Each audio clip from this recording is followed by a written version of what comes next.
Welcome to Founders Future, a podcast by Closers.io, where we dive into the journeys of innovative entrepreneurs and explore the road ahead for them and their companies. I'm your host, Laura Skinner, and in each episode, we'll uncover the stories behind successful startups, the challenges faced along the way, and of course, the strategies driving their future expansion. Today, we're excited to have Dr. Ashley Lerman, the CEO and founder of First Grin. Ashley will be sharing more about her founding story and, of course, giving us a glimpse into their plans for future growth. So let's jump right in and welcome to Founders Future. Thanks so much for having me. I'm excited to have this conversation. Me too. I love this. Awesome. So take myself and the listeners back to the beginning. What inspired you to start First Grin? And of course, what do you solve in the marketplace? Sure. So I'm a board certified pediatric dentist. And my first job out of residency, I was seeing between 60 and 70 patients a day. Kept hearing the same pain point where parents were shocked their kids had cavities. They were never taught how to take care of their kids' teeth from the start. There's so much data that backs up if you have cavities in the baby teeth, you're more likely to have cavities and decay in the adult teeth. So this was 4 years ago when I started, and I knew there was a better way to do this with the internet, just with all the technology we have today. So I started First Grin, and what we do is we send out intro oral care kits to new and expecting parents, other dentists, OB-GYNs, pediatricians, alongside an oral care companion app with what to use, how to use it, and when. I love it. I think it's honestly interesting because I've always been really good at brushing my teeth and doing all of that. And I feel like there's so much almost hereditary. I feel like it's your genetics and stuff has such a big thing to do with it as well, because some of my friends don't do as half as good oral care as I do. And I feel like I'm always in the dentist. There's definitely a huge genetic component. I think you pointed out a really good point. It doesn't come down to just brushing your teeth and flossing. There are more components. A big conversation that's left out often is diet, nutrition, frequency of eating. If you're eating more frequently, you're more likely to get cavities. 100%. So what First Grin does is really just commoditizes all of this, makes it easy to understand for busy parents. And we also send them out to new and expecting parents. So we know maternal oral health is correlated with fetal baby outcomes. So low birth weight, preeclampsia. So oral health is really a larger part of the health ecosystem, and I want to shed light on that. 100%. This is awesome. So how long have you been running? 4 years. Perfect. And then on reflection, when we look at the last 4 years, where have been those sales and marketing blockers that you've had to really double down on when you think from A to Z over the last 4 years? When I first started, just the messaging was so hard to get through to people. And I've witnessed this in the clinical setting as well. People ask, why do baby teeth matter? They just fall out. And then I had to really experiment with this. I didn't want to be the face of the company whatsoever. With social media, I was just growing the brand side, the First Grin side. But then I realized I had to lean into now a mom. So the mom, pediatric dentist. I have 2 really young kids. I have a 21-month-old and a 4-month-old. So I made my own Instagram. I didn't have the cash to pay for marketing. So I started making really quick, easy educational tips on social media. It blew up, became very viral, and being, a trusted name in the field, I think has really led to growth. It was a really big pain point at first. I can imagine, because it's just insane. I've never even thought about it. It's just wild. And also I've looked after even disabled young adults. I used to do personal care for 2 years and look after Down syndrome children, young adults.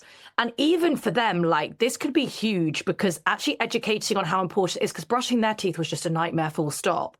So it's kind of just playing on both things as well. So you've kind of got a real, your niche could be quite big here.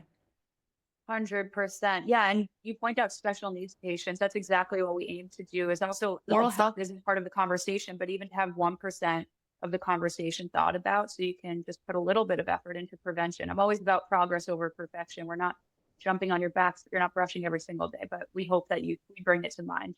I love that. So just going back to your social media blowing up, have you ever leveraged anything like paid ads or anything like that to get some predictability at the top of the funnel? When I was first learning how to use social media, I did a little bit of paid ads to see how it affected the algorithm, et cetera. But it wasn't long-term at all. Like I said, I was so strapped for cash in the beginning that it was just trial and error. Now I don't do any paid ads. I really lean into, again, that mom space that shares the message, because we're evidence-based, have all the data to back it up, and it's trusted. It's what I do for my kids, and I want to spread that to other parents, because it's a very predatory field. People want to take advantage of fearful parents, and I want to hope that they make the best decisions for their kids and themselves. 100%. The only reason I mentioned paid ads is a lot of our listeners, right? A lot of them will be going down that organic, natural thought leadership, adding value content. And a lot will also be leveraging paid ads. And where we see paid ads really work is when someone has a niche they can double down in. But when you're actually speaking to, say, like mums that don't understand, and then you can leverage all the success you've had, I feel like paid ads would be like, you could create some real compelling hook and like some good content in that space. Definitely. And I think that's been really like an interesting way to get into the baby registry space at all. They play off of each other. People don't realize this is a gift that they want or need. But now with the virality of social media and passing everything on, it's blown up in that space at all, which we didn't plan to lead into in the beginning. 100%. That's awesome. So talk to me a little bit about, if just for our listeners, if I was a customer and I saw your, say, social media post or something like that, and I was like really interested in what you're doing, do I then get directed to your app and then from there I can purchase the toothbrush? Or talk to us a little bit about the user experience? So it's interesting. It leans both ways. Most people are interested in the kit because prevention isn't really physical or tangible. And that's what I wanted to do. Prevention is not interesting or sexy or sleek. We deal with people mostly when a problem's established. I wanted to divert that. But a lot of people like the education behind the app because they don't need to sift through Google ads. We made a trauma guide because a lot of toddlers fall and hit their face. So parents don't know what to do in that second. What I did. Step by step of, yes, it's so common. Toddlers, sports age kids, we made a trauma guide with pictures on the app so you can follow along with that. And things that parents actually need, like a medicine table if your child's teething, how much ibuprofen, Motrin, whatever it may be to use, because there's so much app fatigue. So trying to break through that noise was also a pain point in the beginning, I'd say. I love it. That's awesome. I just think it's so important. And it's just hilarious how like, I didn't even think about any of this. And now you're saying it, I'm just like, oh yeah. And it resonates with me, right? Massively. So in terms of your go-to-market strategy over the next couple of months, where are you really doubling down on? Where's your focus? Like, where are we going with this? Definitely. So with the insurance route for B2B, that's how we're working. We work alongside a lot of insurance companies through their family benefits. If parents are new and expecting, they'll receive the kit similar to how breast pump is received for free, and it's covered by the insurance because we have data to show that if you lean into prevention, you'll save money down the line. That's what insurance companies want to see, essentially. So we're doubling down on that. We're getting that information out. And the beauty of it is we're getting this information out before someone even needs to see the dentist, before it's on their mind. So we're able to teach a patient before they're in the dental chair. So are you going down a typical B2B sales cycle for that? Yes. Interesting. How's that been? It's been interesting. With insurance companies, they're historically very slow moving and don't want to be innovative. There's a lot of red tape, a lot of T's to cross, I's to dot. But once you reach that threshold where you show them the dollar saved, you see it's something like an interesting, punchy product that consumers actually want. They want to be consumer friendly too. They want people to sign up for their insurance and stick with it. So that's been really beneficial for First Grin. Once we get over that initial wait period when they're going through the legalities and the slow things, it's been amazing because it's almost like an auto renew and rolled into people's benefits. I love it. So do you have two angles here where you're leveraging the social media almost for like B2C and like consumers coming to the app, and then you're really trying to tap into that revenue model by leveraging B2B and getting that larger complex deal cycle through the insurance play? That's exactly right. And direct to consumer with the social media baby registry space, that has been such a hit and wasn't an initial thought when I first started this either. Because again, I thought the messaging around preventive care would be too hard and fickle, but it's grown itself over time. It's insane, isn't it? So is it just you? So it's me. And for the app side, I had to hire freelance work for that because I have no business experience and no tech experience. I just understood pain point really well. My first customer was, I went to like a pharmacy and put a kit together, and then I sold it on Reddit to like a grandmother in California as a baby registry gift. I just think it's so cool. When I speak with founders, because I've got such a go-to-market and sales and marketing and business mind, because that's my job, right? Scaling companies. But I am so uncreative. It's actually wild that I'm almost just like, which is hard to learn, right? I'm almost like, you've got it perfect. You've got what so many founders struggle with is just like the messaging, like the actual like pain point, and you know who you're speaking to, and that's going to be super digestible. And then you just need to operationalize it and just get that sales and marketing, and then you're just like off to the races. That's exactly right. It's been wearing a million hats. I and can't so even interesting, imagine. so much pivoting, but it's been amazing. And like you said, understanding the pain point and just trying to make that as best delivered to customers, patients, whoever it may be, has been really fun. I honestly feel like through paid ads and through the ability to who you're speaking to and how you're speaking to them in terms of how you're structuring that offer, this could be huge. Have you ever thought about maybe restructuring your offer to have more of like a front end in, then mid end, then upsell as well, just to get even more revenue? Yeah, I mean, I think that's definitely in the pipeline for the future. It's just focusing with the insurance companies now, making sure we're getting into their rolled out plans and then growing and scaling from there. I just think it's so cool. I think what you've got is just so great. So is it just you in terms of for sales and marketing then? Yes, which has been, I mean, I was really nervous about doing it. Like I said, I have no sales experience, but when I go on these calls with chief of strategy of these major insurance companies, I am able to break down the pain point really well to a, I can a place that's imagine. really understandable. I'll talk about the finances. I understand the back end of insurance. I understand prevention really well. So it's just kind of a niche space that I understand really well and I actually love really well. I love it so much. And that will come across, right? And you'll become across as more authoritative than like a typical sales rep because you know the industry and you know what you're speaking about, right? And you're passionate about it, but B, you've actually got the data and the evidence to like work with that. Yeah, that's exactly right. And creating a tangible solution that addresses it. And we have follow-up data to show that what we're doing, the intervention actually gets people to the dentist, changing their behavior, which is some of the hardest things to do. So I'm really proud of it. It's still Oh so my new God, I and would there have been be. so many changes, but it just feels good to be able to ultimately have downstream positive effects on health when you're going through an upstream public health initiative, essentially. 100%. So in terms of just like scaling this thing, do you want this to just get as big as possible? Because if it gets as big as possible, more behavior is being changed and more people are help like knowing about it. Yeah, I mean, I'd love for it to get as big as possible. We're expanding our customers to toddlers as well. But an interesting angle that I didn't think about initially is a lot of large toothpaste brand companies are reaching out to try to get inside the kits to expose their brands to Yeah. customers before they're even going to the store to make that decision. So I think there's really interesting partnerships there. Possible, acquisition has been spoken about. I think it's way too early for that, but to expand the lifetime value of a customer for brands like that, I think is really meaningful because you grow up, you're exposed to a trustworthy toothpaste, for example, early on, you're more likely to stick with it down the line when you go to the store. Yeah, 100%. I would never change my toothpaste. It's exactly like when I gave birth, I saw the type of diapers they use, the type of formula used, and I didn't change from that either. There's like a lot of psychology and trust that goes into those early brands making decisions. Oh my God, I love it. So when you do you have a main focus in terms of like, is it 50% B2C and 50% in terms of your time and effort, but 50% of the insurance? Like, are you just like both trying to scale both parts? Yeah, definitely trying to scale both parts as much as possible. Probably 60/40. B2B is 60, B2C 40. I love it. And then when you look at so obviously messaging and education and like that whole like compelling message to the market in the early days in the first couple of years was a real challenge. But when you look ahead, where are you foreseeing kind of the biggest sales and marketing gaps being? Do you feel like it's keeping that top of the funnel predictable, or do you feel like it's sales execution? Or where do you feel like when you're looking at scaling, you want to really like close the gap on those sales and marketing efforts?